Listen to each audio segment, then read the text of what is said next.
In L&D, we've showed completion training rates for L&D. If you're working in HR and you want to say, how many people have completed this so that you can get funded for the next quarter or the next year? Nicholas, what about you? What if you've had some experiences recently in our discussion with data, mobile training data, things like that?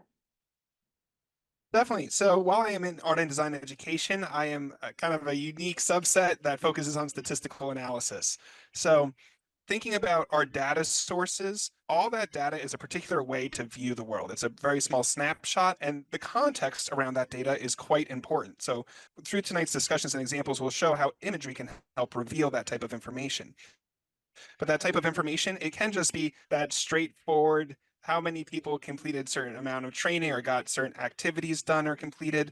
But then there's also interesting use cases. Are there any ways that you currently use data in your role that we might be able to touch on in the slides in the presentation that we have prepared for you?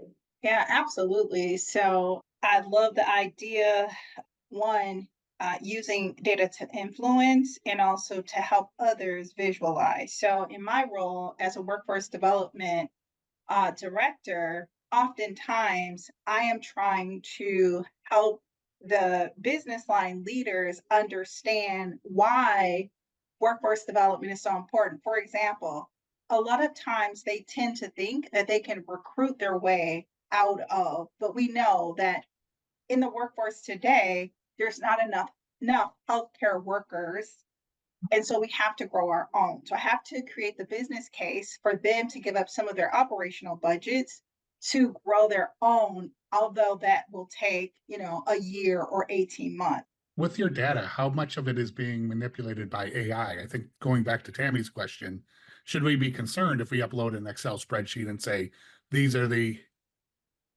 actual numbers that I want to use? We have to spot check it and everything else, but typically when we go through and upload an Excel spreadsheet or have it analyze something, AI is not going to make up information generally.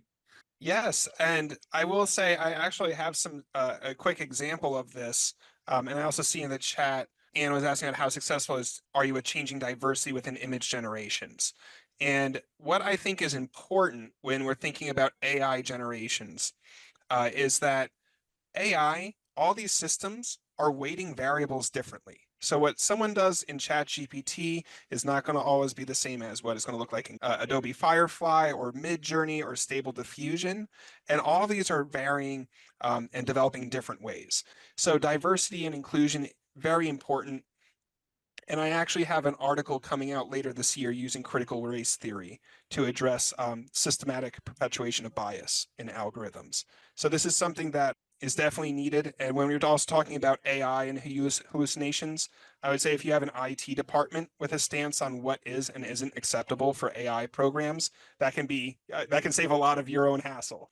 I'm still having problems getting the AI working, but then it's reminding me all these generative AI is really early. And it's so much better than it was 3 months ago, 6 months ago, a year ago.